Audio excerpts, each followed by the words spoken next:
예전에 저는 교우들과 성지순례를 가서 광야길을 걸은 적이 있습니다. 1시간 정도 모래 사막길을 걸었습니다. 걷기 전에 우리를 인도하신 선교사님이 두 가지를 부탁했습니다. 하나는 이스라엘 백성들이 광야에서 원망했던 걸 기억하고 어떤 일이 있어도 원망과 불평을 참으라라는 것이었습니다. 그리고 또 하나는 자신만을 따라오라라는 것이었습니다. 걷다 보니까 발이 쑥쑥 빠지고 그래서 작은 모래 언덕 하나를 넘는데도 숨이 가빴습니다. 또 사막의 기후가 신비한 것이 걸을 때에는 땀이 나고 쉴 때는 추웠습니다. 차로 가면 3분이면 가는 그 사막길을 1시간을 넘게 걸어갈 때에 많은 생각을 하게 됐습니다. 좀 더 빠르고 쉬운 길은 없을까? 선교사가 괜히 우리 광야길 체험하게 한다고 어렵게 삥 둘러가는 건 아닐까? 이런 생각이었습니다. 그리고 목적지에 도착하고 나서 알았습니다. 선교사를 따라온 길이 목적지에 도착하는 가장 좋은 길이었다라는 것입니다. 오늘 우리가 읽은 말씀은 이스라엘 백성들이 애굽을 탈출해서 걸었던 길에 대한 말씀입니다. 애굽의 마지막 재앙인 장자의 죽음 이후에 이스라엘 백성들은 애굽을 탈출하게 됩니다. 출애굽기 12장 37절 말씀을 보면 이스라엘이 라암셋을 떠나서 숫곳에 이르니 장정이 60만 가량이었다라는 것입니다. 그리고 오늘 우리가 읽은 18절 말씀을 보면 그들이 대열을 지어 나왔다라는 것입니다. 장정만 60만 명이라면 여성과 노인과 아이들까지 합친다면 그것보다 몇 배나 되는 엄청난 사람들입니다. 이 사람들이 줄을 지어서 애굽을 탈출해서 나온다면 보는 것만으로도 장관일 겁니다. 그런데 이 사람들에겐 중요한 한 가지의 문제가 있습니다. 그것은 어느 길로 가야 될지를 정해야 된다는 것입니다. 그들 앞에는 두 개의 길이 있습니다. 하나는 애굽의 북쪽인 지중해 해안선을 따라 가는 길입니다. 이 길은 평평한 길이고 또 가나안에 쉽게 갈 수 있는 가까운 길입니다. 장애물만 없으면 그 많은 사람들이 천천히 걸어도 한 달 안에 충분히 갈 수 있는 그러한 길입니다. 그런데 또 하나의 길이 있습니다. 남쪽 홍해길입니다. 이 길은 지형이 험하고 그리고 돌아가는 길이 됩니다. 그런데 오늘 말씀을 보면 하나님께서는 남쪽 홍해 광야길로 이스라엘을 인도하셨다라는 것입니다. 신명기 8장 15절 이하를 보면 하나님께서 이스라엘 백성들을 인도하신 그 광야를 이렇게 설명합니다. 광대하고 위험한 광야, 곧 불뱀과 전갈이 있고 물이 없는 간조한 땅이다 라는 것입니다. 하나님께서는 왜 이스라엘 백성들을 편하고 가까운 길, 그 지름길로 인도하지 않으시고 불뱀과 전갈이 있고 그리고 물이 없는 그 길로 인도하신 것이겠습니까? 왜 그렇습니까? 그 이유를 19절에서 이렇게 말씀합니다. 가까운 길이 아니라 애굽으로 돌아가지 않을 길, 그 길을 선택하셨다라는 것입니다. 하나님께서 이스라엘 백성들을 인도하실 때 고려하신 것은 그 길이 가까운지 먼지 하는 것보다 그들이 그 길을 끝까지 갈 수 있는지 그거를 보셨다라는 것입니다. 그 길이 편한가 아니면 어려운가 보다 그 길이 목적을 이루는 길인가 라고 하는 것을 보셨던 것입니다. 우리는 때로 가깝고 쉽게 갈 수 있는 길과 멀고 험한 길을 앞에 두고 결정을 해야 될 때가 있습니다. 그리고 가깝고 쉽게 갈 수 있는 길이 눈앞에 있는데 주님께서 험한 길, 또 돌아가는 길로 가라고 말씀하실 때가 있습니다. 이때 우리는 어떤 길을 선택하고 걸어가야 됩니까?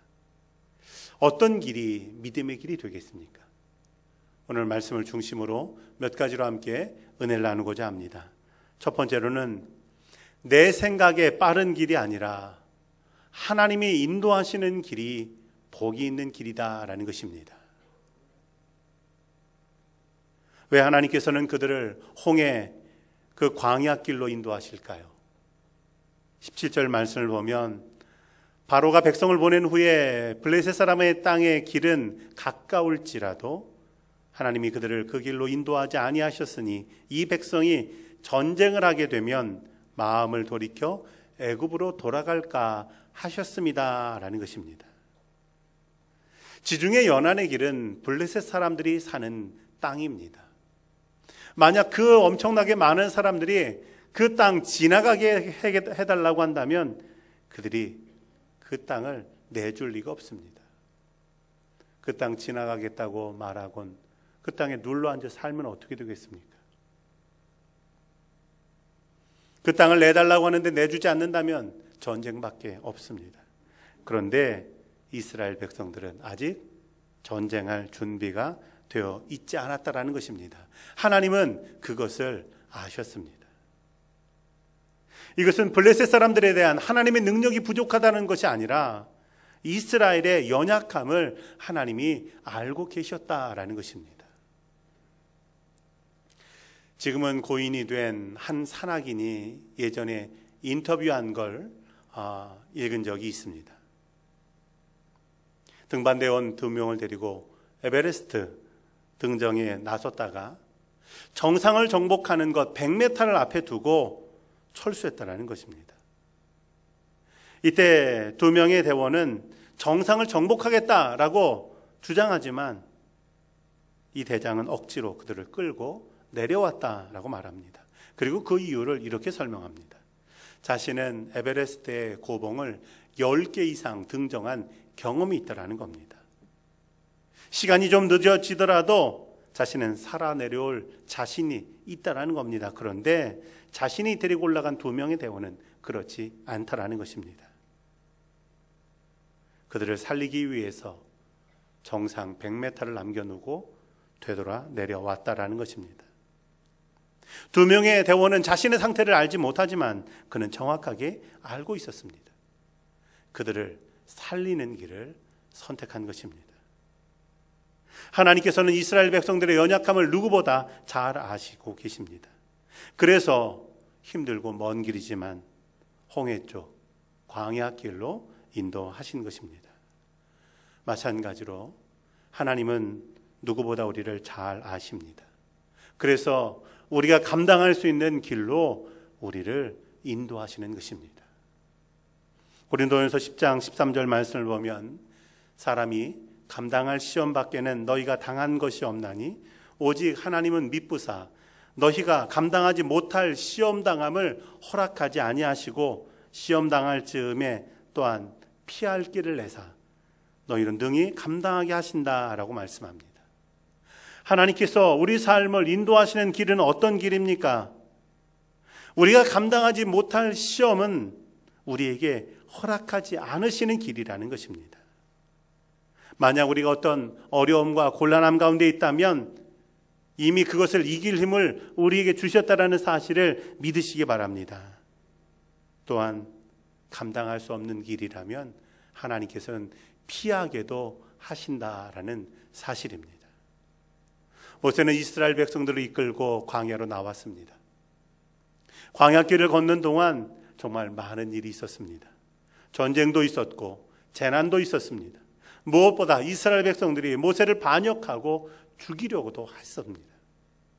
모세가 이런 일을 당할 때 하나님 차라리 저를 죽여주십시오 이렇게 기도했던 적도 있습니다.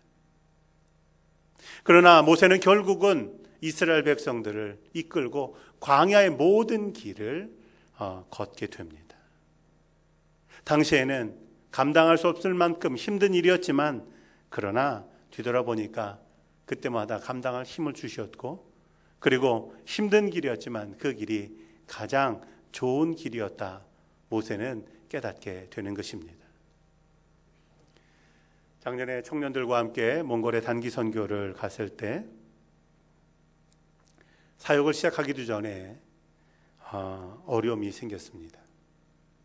저희와 함께 파트너가 돼서 사역할 한국 선교사님이 갑자기 어머니의 부고를 듣게 됐습니다. 그래서 어머니의 장례를 치르기 위해서 귀국하게 됐습니다. 그래도 저는 조금 안심했습니다. 왜냐하면 제가 오래전부터 알고 있는 몽골 현지 목사님이 계셨기 때문입니다. 여자 목사님입니다. 광림교회에서 데려다가 한국의 감리교신학대학에서 신학 공부도 시키고, 그리고 목사 안수도 받고 다시 몽골로 보낸 분입니다. 그런데 저희가 도착하고 다음날 그 가와라는 여자 목사님이 둘째를 출산한 것입니다. 병원에 있다라는 것입니다. 제가 함께 사역할 목사님, 선교사님이 없습니다. 그리고 할 수 있는 분이라고 하는 게 출산해서 병원에 가 있는 가와 목사님의 남편인 이제 신학을 공부하고 있는 보야라고 하는 전도사님이었습니다. 그 전도사님과 팀을 맞춰서 2개의 팀으로 나눠서 사역을 감당했습니다. 사역을 마치고 헤어지게 될 때 이 보야라고 하는 전도사님이 이런 말을 했습니다. 아내가 병원에 있고, 그리고 자신이 이 선교팀을 이끌어야 된다고 할 때 처음에는 내가 할 수 있을까라고 하는 걱정을 했다라는 것입니다. 그런데 돌아보니까 하나님께서 모든 것을 하셨습니다라고 고백하게 되더라는 것입니다. 그러니까 우리의 길에서 하나님을 신뢰하며 나아가게 될 때 고백하게 되는 것이 바로 하나님이 하셨습니다라는 것입니다. 그리고 하나님이 주신 길을 걷는 사람들이 누리게 되는 은혜가 바로 이것인 것입니다. 우리가 가는 길이 사람이 생각할 때에는 가깝고 쉬운 길이라 할지라도 중간에 포기하는 길이라면 가깝고 쉬운 길은 의미가 없습니다. 그러나 반대로 우리가 이해되지 않는 힘든 길을 걷는다 할지라도 나보다 나를 더 잘 아시는 주님께서 예비하신 길이라고 한다면, 그것을 신뢰할 수 있다면 돌아가는 것 같고 오히려 목적지에서 멀어지는 것 같다 할지라도 우리는 그 길을 기쁨으로 걸을 수 있는 줄로 믿습니다. 내 생각에 빠른 길이 아니라 하나님께서 인도하시는 그 길을 사모하며 나아가는 교우들이 되기를 주의 이름으로 축원합니다. 두 번째로는 하나님의 말씀을 붙잡고 가는 길입니다. 19절 말씀을 보면 모세가 요셉의 유고를 가졌으니 이는 요셉이 이스라엘 자손으로 맹세하게 하여 이르기를 하나님이 반드시 너희를 찾아오시리니 너희는 내 유고를 가지고 여기서 나아가라 하였습니다 라는 것입니다. 모세는 이스라엘 백성들을 데리고 애굽을 탈출하면서 요셉의 유고를 들고 나왔습니다. 왜 요셉의 그 유고를 들고 나왔을까요? 요셉은 이스라엘 백성들이 애굽 땅에 정착해서 살도록 만든 사람입니다. 그는 애굽의 종으로 팔려왔다가 애굽의 총리 대신이 되었고 애굽에 찾아왔던 그 흉년을 이기게 한 사람입니다. 흉년이 끝나고 요셉은 그 땅에서 풍요롭게 살았습니다. 그런데 풍요롭게 살지만 요셉이 붙잡고 있었던 말씀이 있습니다. 그것은 자신이 살고 있는 이 애굽 땅은 가나안 땅이 아니다라고 하는 것입니다. 그래서 그는 죽기 전에 아들들에게 유언을 남깁니다. 창세기 50장 24절 25절 말씀 보면 나는 죽으나 하나님께서 이 땅에서 너희를 인도하여 내시리라. 그때 너희는 여기서 내 해골을 메고 올라가라. 나랑 약속하라 라는 것입니다. 요셉은 하나님께서 아브라함과 야곱과 이삭에게 주신 그 약속, 그 땅을 너희에게 주리라고 하는 것이 분명히 이루어질 것을 믿고 있습니다. 확신합니다. 그래서 그날이 오면 너희가 내 해골을 메고 그 가나안 땅으로 가라라고 약속하고 유언했던 것입니다. 모세는 그 약속을 따라서 요셉의 유골을 들고 있습니다. 그런데 이 유골은 요셉의 유골일 뿐만 아니라 사실은 요셉이 믿고 있었던 그 하나님의 말씀을 나타내는 것입니다. 홍해 광야길, 그 길을 걸을 때 모세는 하나님의 약속 그리고 하나님의 말씀을 붙잡고 있습니다. 그렇다고 한다면 그 길이 험하고 돌아가는 길인 것 같아도 하나님께서 인도하시는 길이 되어지는 것을 믿으시기 바랍니다. 미국 아이비리그의 명문대학 가운데 브라운 대학이 있습니다. 한 청년이 이 브라운 대학을 졸업하고 조지 워싱턴 대학에서 법학 박사학위를 받았습니다. 그는 정치인이 되기를 원했습니다.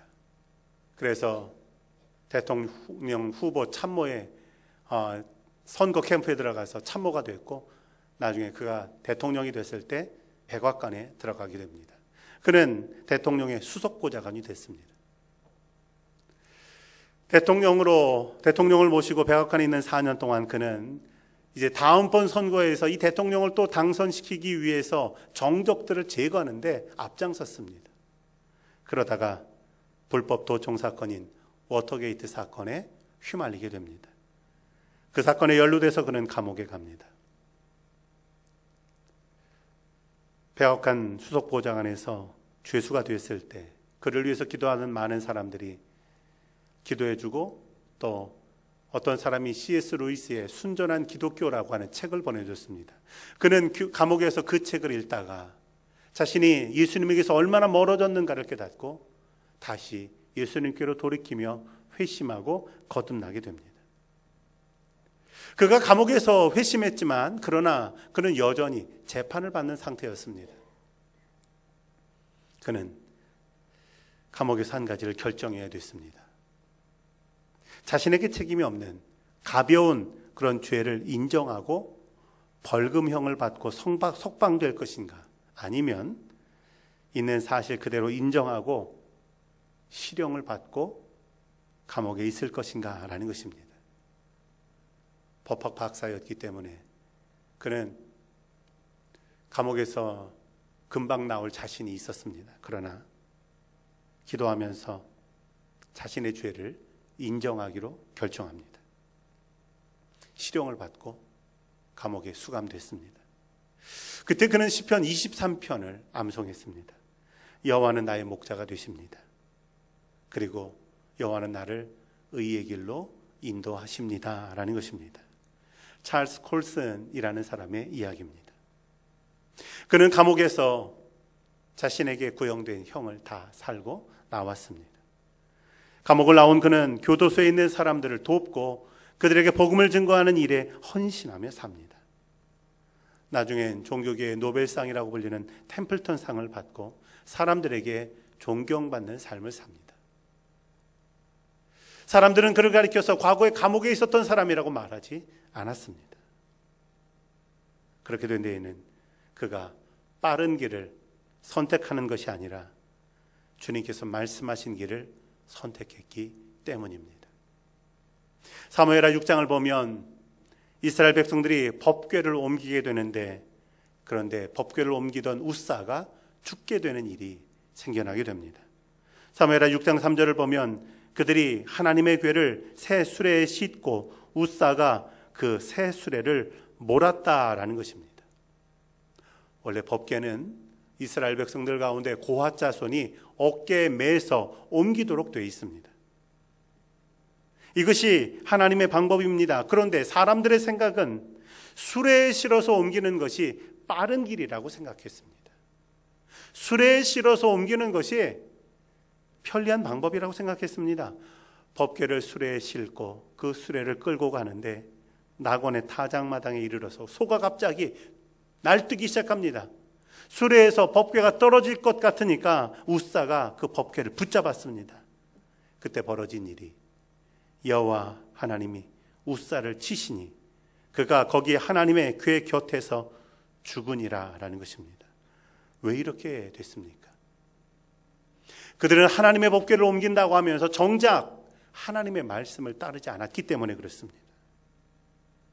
우리가 그리스도인으로 산다라고 하는 것, 그것은 말씀이 육신이 되신 예수님을 따르는 것입니다. 그리고 그 길에 생명이 있다라는 사실을 믿는 것입니다.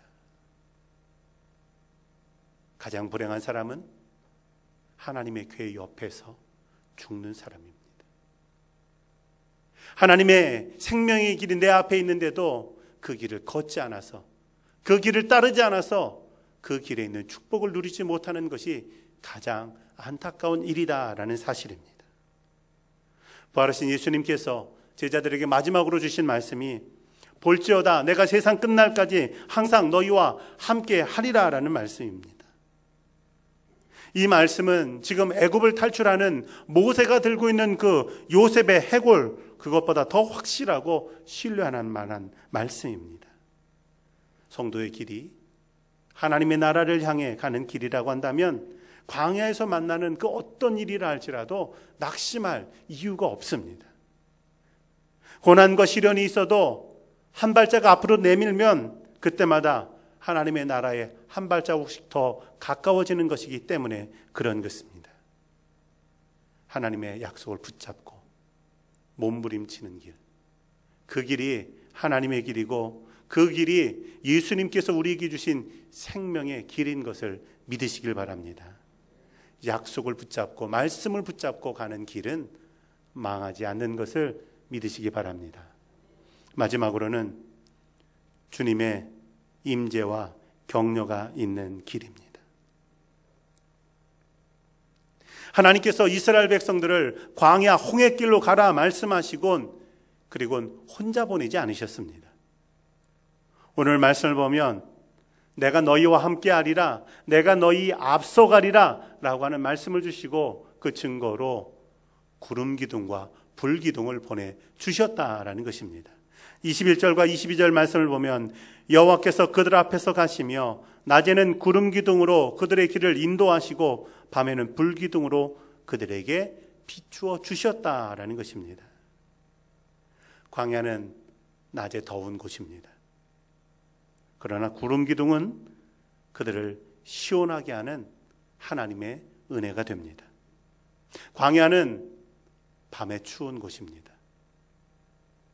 그러나 불기둥이 있다면 추운 이스라엘 백성들을 따뜻하게 하는 하나님의 은혜가 되는 것입니다. 이처럼 우리 삶에서 내려주시는 하나님의 은혜가 있다면 그것이 바로 하나님께서 나와 함께 하신다라고 하는 하나님의 임재를 나타내는 걸 믿으시기 바랍니다.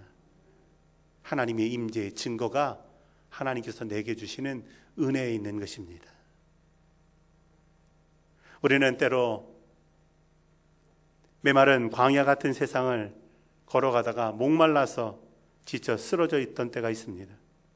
그때 내 영혼을 소생시킨 시원한 생수 같은 은혜가 있지 않습니까? 그것이 나를 향한 하나님의 구름 기둥인 걸 기억하시기 바랍니다.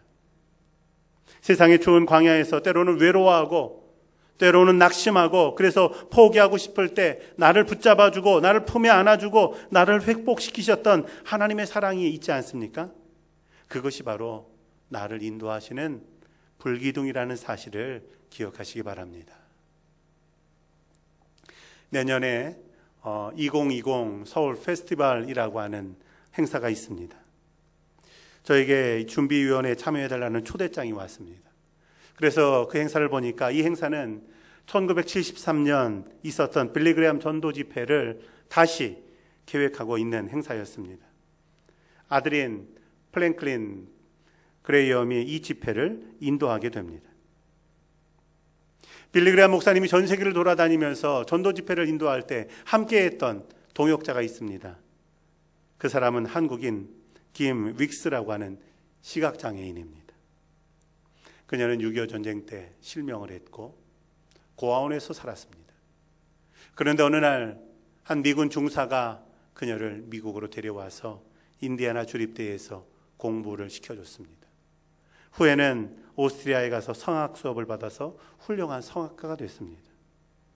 그런 그녀가 예수님을 믿고 빌리 그레이엄 목사님과 함께 전 세계를 돌아다니면서 찬양하며 간증하게 됐던 것입니다. 그녀는 사람들 앞에서 하나님의 인도라고 하는 걸 이렇게 설명합니다. 나를 이끌어주는 사람이 늘 있습니다. 그런데 그 사람은 저 멀리 뭐가 있다라고 나에게 말하지 않습니다. 단지 앞에 물이 있으니까 건너뛰라고 말하고, 층계가 있으니까 발을 올려놓으라고 혹은 발을 내려놓으라고 말합니다. 나를 인도해주는 그분 말을 듣고 한 걸음 한 걸음 옮기면 언제나 저는 목적지에 도착할 수 있습니다. 하나님께서 우리를 인도하시는 방법도 이와 같습니다 라는 것입니다.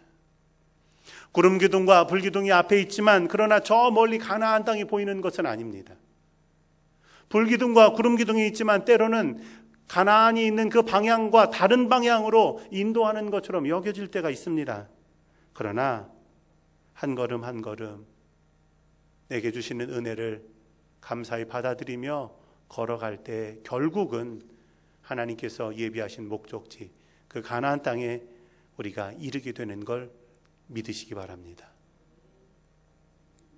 저희 아이들이 어릴 때 어디 데리고 나들이라도 가려고 하면 차에 태워서 나갈 때 출발한 지 얼마 되지도 않았는데 꼭 질문하는 게 있습니다.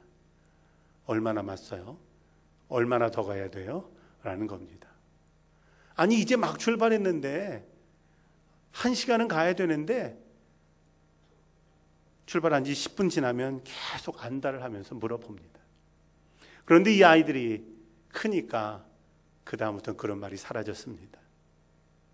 시간이 얼마나 걸리든지 갈 거라고 하는 확신이 있기 때문에 그런 것 같습니다. 애굽 땅을 떠날 때 하나님께서는 이스라엘 백성들에게 쉽고 빠른 지름길, 그 길이 아니라 멀고 돌아가는 홍해 광야 길로 인도하십니다. 왜 그런지 그들에게 설명하시지만 그것을 납득하기는 또 어렵습니다. 그러나 그냥 말씀만 따르고 무조건 따라오라고 하지 않으시고 구름 기둥과 불 기둥의 은혜를 주셔서 그 은혜를 따라 그 길을 걷게 하셨습니다. 그리고 마지막 22절에 보면 구름 기둥 불 기둥이 백성을 떠나지 않았다라는 것입니다. 우리가 어떤 길을 걷든지 간에 하나님의 은혜는 끝쳐지지 않습니다. 그리고 그 은혜가 있기에 우리는 험한 길, 돌아가는 길도 넉넉히 가게 되는 줄로 믿습니다. 어떤 길이 계십니까? 혹시 내가 걷는 길에 만족하지 못해서 그 길 때문에 어려움 가운데 있지 않습니까? 주님의 은혜가 있다면, 또 주님의 말씀이 있다면, 주님의 인도하심이 있다면 두려움 없이 그 길 담대히 걸어가는 그런 복된 교우들의 삶이 되기를 주의 이름으로 축원합니다.